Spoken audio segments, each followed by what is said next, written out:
answered in kind. 86. You cannot feed a black hole.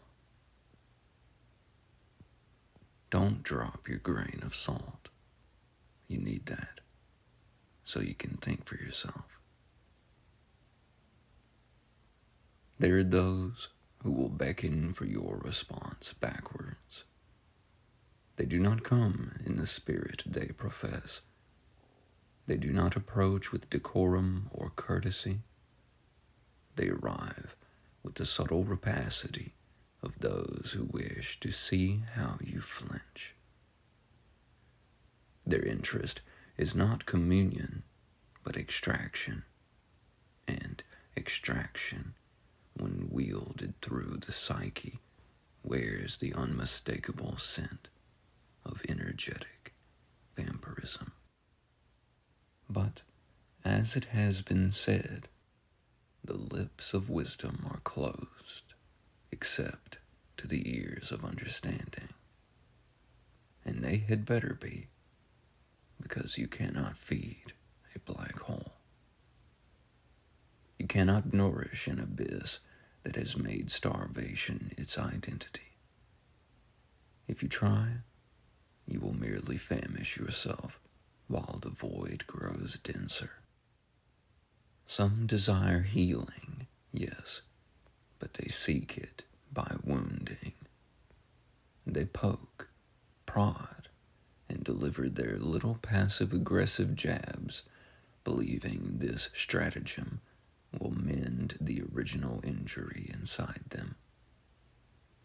But the wound they carry cannot be sutured by striking others. And if you play into the fantasy, if you indulge the melodrama, you may become not healer, but enabler. You show disinterest, and they beckon louder. You stand still, and they poke harder. You speak clearly, and they twist what you say. Not because they misunderstand, but because they are committed to misinterpreting.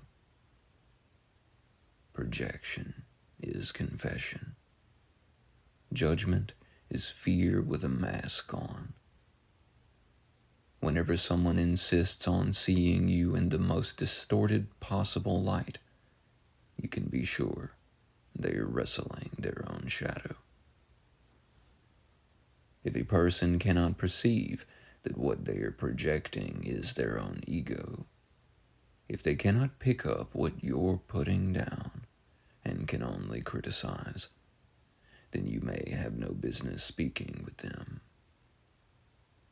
There is no virtue in throwing pearls into a chasm whose only appetite is confirmation of its own instability.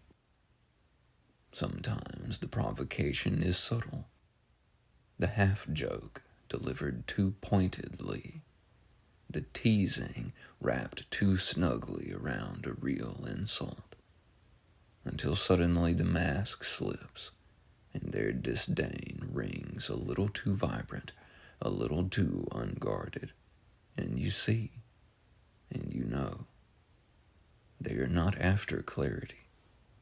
They are after your reaction. It is vampirism, psyche to psyche vampirism. And no, you are not their daddy. You are not their mommy. Baby can go get their own bottle. Because whatever they think they're trying to fix by sucking others dry, it will not mend the primordial hurt. And you cannot pour yourself endlessly into someone who has chosen bottomlessness as an identity. A black hole cannot be fed. Some souls wall themselves off so thoroughly that they begin to call out for help in reverse. What they ask for is not what they need. What they demand is not what will heal them. And if you give them what they want, the squirm, the flinch, the reaction. You reinforce the very delusion imprisoning them. But there is always the chance, faint though it may be, that something you say slips through the cracks in their imaginary walls. A little light seeps in. A little recognition stirs. But if the hand is closed, it cannot receive. And if the heart is shuttered, even an offered blessing drips uselessly down the stone facade. They have walled themselves in. They yearn for liberation, but they do not yet know it is their hand upon the lock. Many people attempt to fix inward pain through outward conflict. They try to metabolize old wounds by provoking new ones, usually from people who had nothing to do with the original injury. But this only perpetuates the cycle. It delays the inevitable day when the plaster mask of their prosthetic identity falls away and shatters upon the bottommost chamber of the heart. Eventually every soul reaches the terminus, the wall at the end of the hall of judgment, the cul-de-sac of condemnation and projection, the collapse of envy and jealousy, the implosion of gossip and greed and hatred and self-pity. We fall through every floor of the psyche until we hit the cold, smooth, wet concrete at the lowest level of the heart. And there we discover that all we truly possess is what we love. Everything else melts away like a sandcastle pulled back into the sea at high tide. And the ocean of life whispers, "Wake up, child of light." People talk about spiritual warfare. They imagine angels with swords and demons with pitchforks.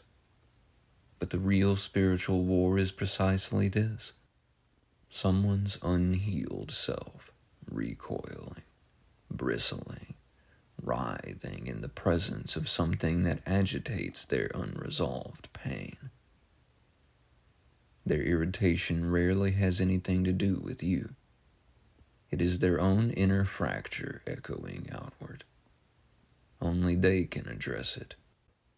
But many are terrified to look inward, so they lash outward, seeking a convenient effigy, a place to deposit their turmoil. If you flinch, they feel powerful. If you answer defensively, they feel justified. If you react, they feel momentarily stabilized.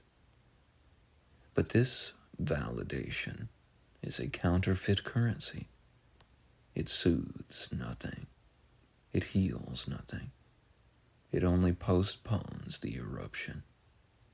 And the longer the postponement, the more violent the eventual upheaval.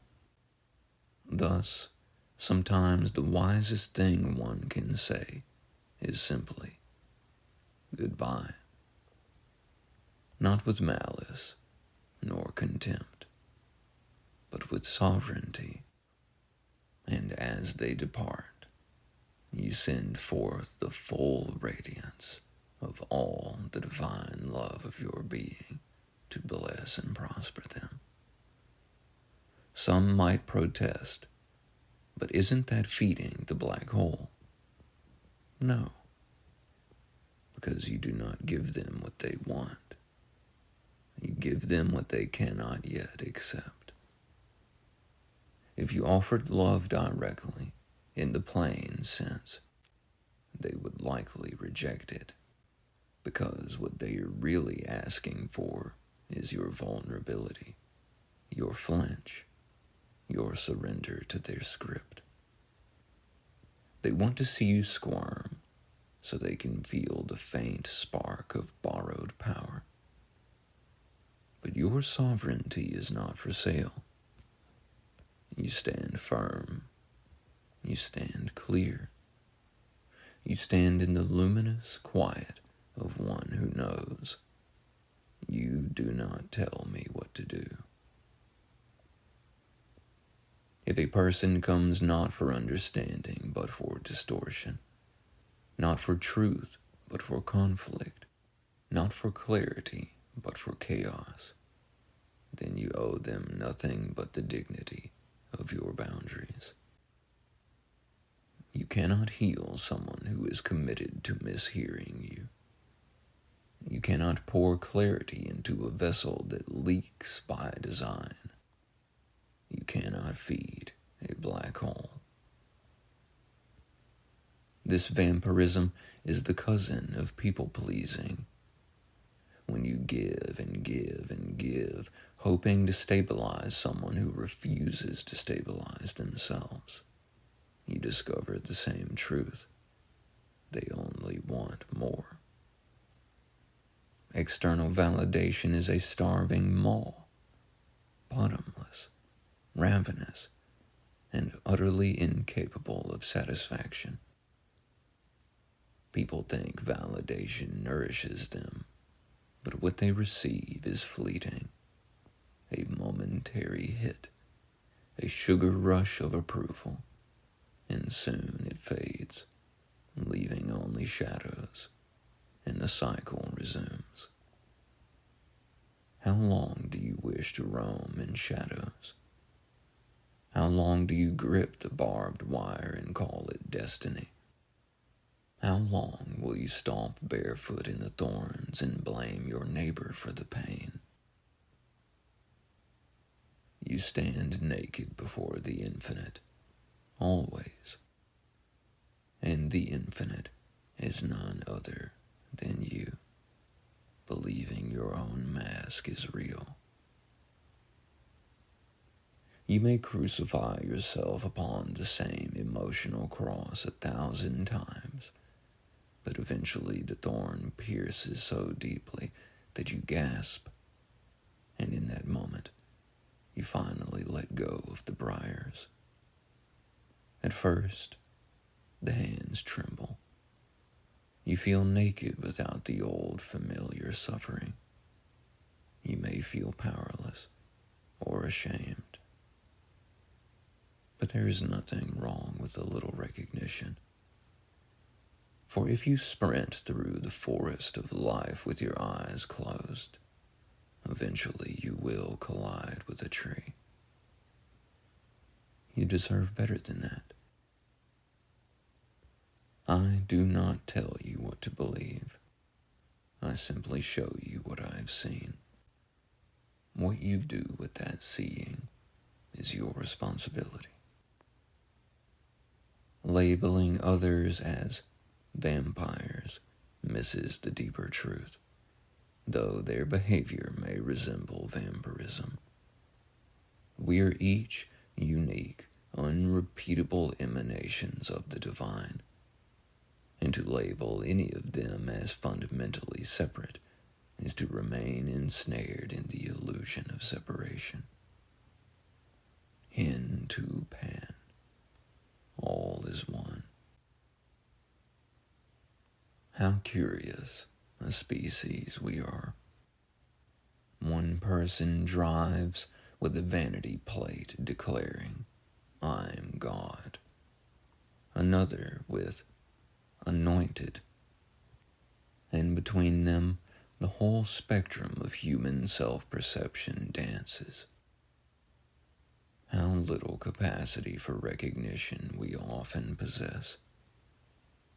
How easily we blame the one we cannot stop staring at. How frequently we speak ill of others, imagining it grants us victory. But such triumphs are fleeting, dissolving swiftly into shadow.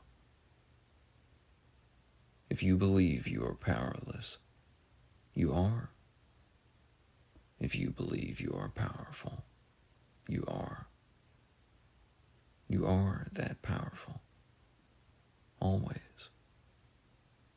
And when such majesty is available, such wonder, such splendor, why obsess over lesser things? Why seek to squeeze life from the briar bush when the only reward is a shredded palm? Focus is consecration. Where your gaze lingers, your world crystallizes. We each bear a sacred responsibility for our own inner life. Some are not yet ready to shoulder that responsibility. Some attempt to coerce others into carrying it for them. But even then, the choice remains theirs. You cannot stop them from wandering until the thorn pierces deep enough.